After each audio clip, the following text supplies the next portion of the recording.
All right, theorem 3, as per your request, Mr. Ntombela. Now, what is theorem 3 about? Theorem 3 takes us back to grade 9, essentially. Why? In grade 9, you were taught about proving similarity. And when we talk about proving similarity, what would we speak about? We would say that the first requirement that you need is equiangular. We're simply talking about that all three angles should be what? Equal to each other. For instance, in this particular instance, we've got triangle ABC and triangle DEF. And as you can see here, angle A is equals to angle D. Angle B is equal to angle E, and angle C is equals to angle F. So if we're having that angle A is equals to angle D, and angle B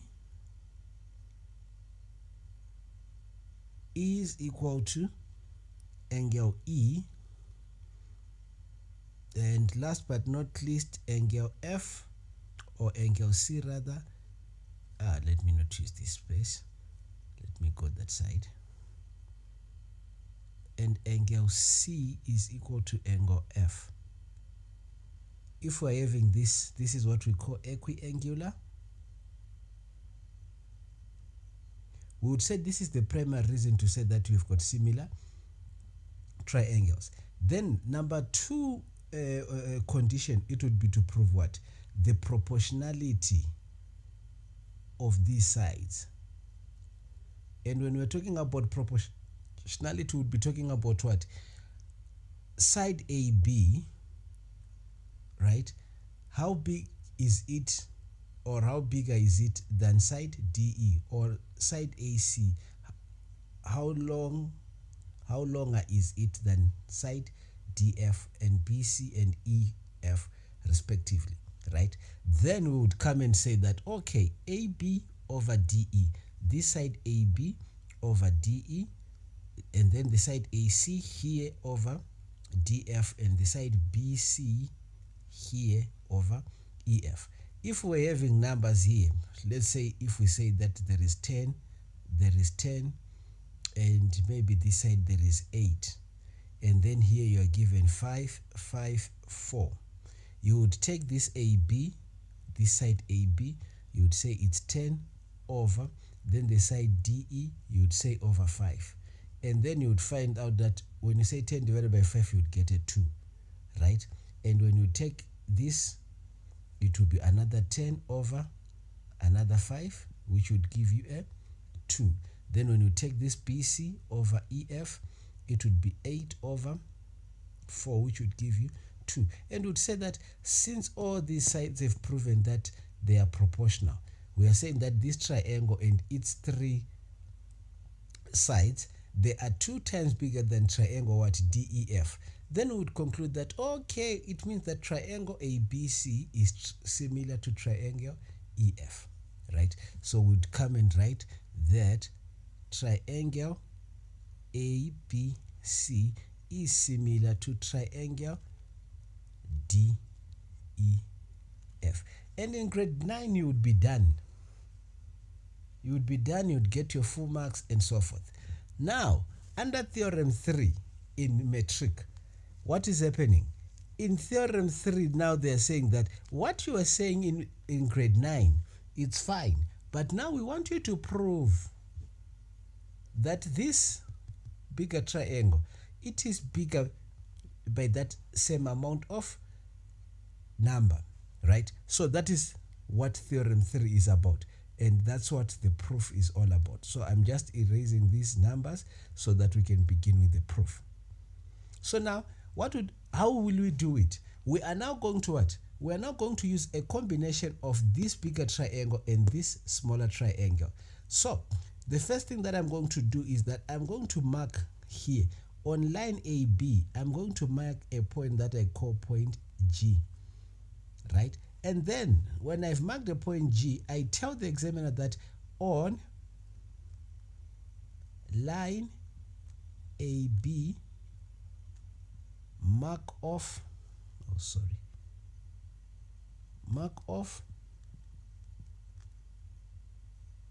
G. So when you have marked off G, it means now you've got what? AG. Meaning to say that from this point to that point, you've got what?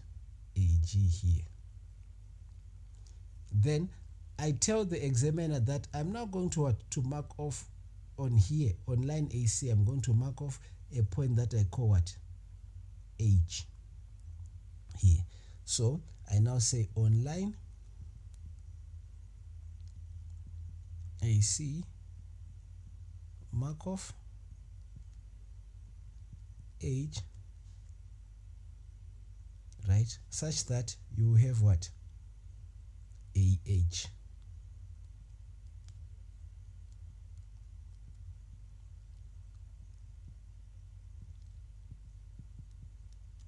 Okay, so I've got AH here.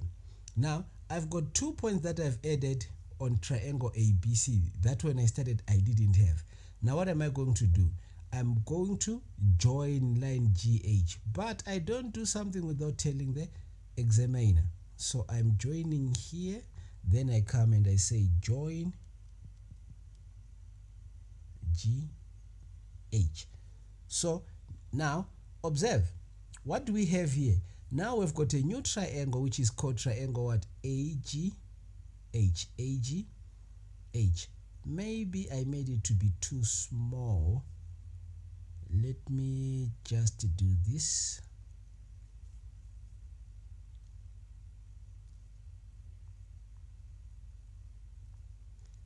We call it H and GH. Okay, so I've constructed this triangle. Now, what is the purpose of why I've constructed triangle AGH?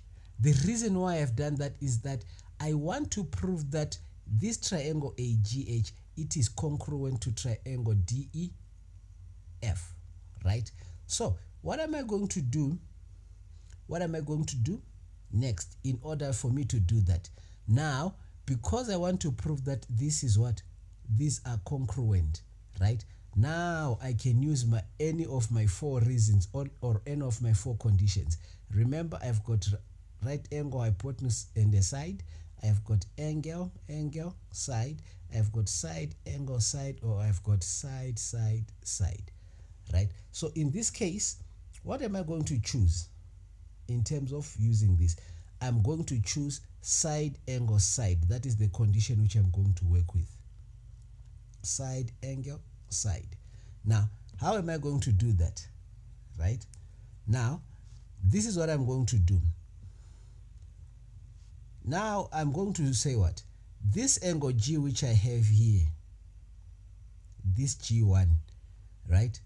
It is what? It is equivalent to this angle what? To this angle E. So I'm now going to mark it with a different marker here. Right? And this angle F here, it is what? Equal to this newly constructed angle H. And since these 2 angles that I've spoken about, they are equal to the previously given the other 2 angles from the previously given triangle, I can now say that, okay, it means that line AG here is identical to line DE, right? And also here, remember, from where I started here, I said angle A was equal to angle what? To angle D. So let me go forward. Now I come here and I say that line AG is equal to line DE. So I say AG is equal to DE. I have written that. Now, don't forget that you're dealing with what? Euclidean. And we need what? We need reasons. Why are you saying that? So my reason becomes that I constructed this line AG. So I say construction. That is where I'm getting angle AG. So it's construction. And then if I come to angle A and angle D, I now say angle A is equal to angle D. And if you remember when I started the video, these two were already given. So I go and I tell them the reason why I'm saying angle A and angle D are equal is because it is given. Then I now go and I say side AH is equal to side DF. AH is equal to DF, and the reason is what? I also constructed side AH, so it's construction. And like I said, I was going to use the reason SAS, side angle side. So I now say therefore triangle AGH is congruent to triangle what? To triangle DEF. Right? So what I've done essentially here, low key, without you observing, remember, I've been asked to prove that AB over DE, they are proportional. So if I have managed to prove that AG is identical to DE, right, it tells you to say that AB over AG, they are what? They are proportional as well. But before we get there, now remember here, if we are now going to say that angle G1 is equal to angle what? E. And since angle G1 is equals to E, let's write it here. We say angle G1 is equal to angle E. But remember, your angle E, you were told here, angle E is equal to angle B. So if we are now saying to you that angle E is equal to angle G1, it means that this angle G1 is equal to angle B, right? So, and then we now say that angle B is equal to angle G1. And what would be our reason? Remember now, here, it now tells us that we've got parallel lines, and our reason, the reason now I'm rotating is that so that you may see the letter F. So these two angles are corresponding angles. And on the next side, I'm also going to prove that, or let me get to that point. Let me first write this one. Let me not jump ahead the cut. So I say angle B is equals to angle G1, and then I say my reason is what? Corresponding angles. So I have proved, so when I've done this, now I come to this other side, and now I say angle F here is equal to angle H there. But remember, angle F, we were told that it was equals to angle C. Where were we told? We actually given this when we started. So angle F is equals to angle C. So if we're saying that angle F is equal to angle H, it also means that angle H is equals to angle C. And if we rotate our diagram, we turn around, we see this F here, which means that angle C here is corresponding to angle H, right? So we now go ahead and write that, okay, angle what? Angle H is equal to angle F. Why? Oh, here I didn't give the reason. Remember, we previously proved that these two triangles were what? Congruent. So we say congruent triangles. It was proven. There are angles from the congruent triangles. That's our reason, right? Then from there, we now say that it means that angle C is also equal to angle H, but we now give corresponding angles. Why are we giving corresponding angles? Because they are in the same triangle. So do you see? Now I can tell you that line AB, I can now write it as a reason. That line AB over line what? Over line AG are proportional. And since these are proportional, it's also, I can say that line AB is also proportional to line DE. That's what I've proven. Because remember, previously I've said that AG is equals to DE. It's here, AG is equals to DE. And I was asked to prove that, wait a minute. Yes, here, if you see, required to prove AB over DE. And here, AB over DE. And this DE is equals to AG. So this side of the triangle I've proven. Now, let me come to the side of AC, right? I was asked to prove that AC was what?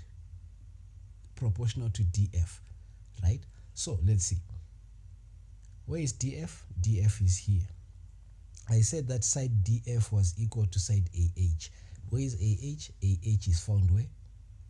Here.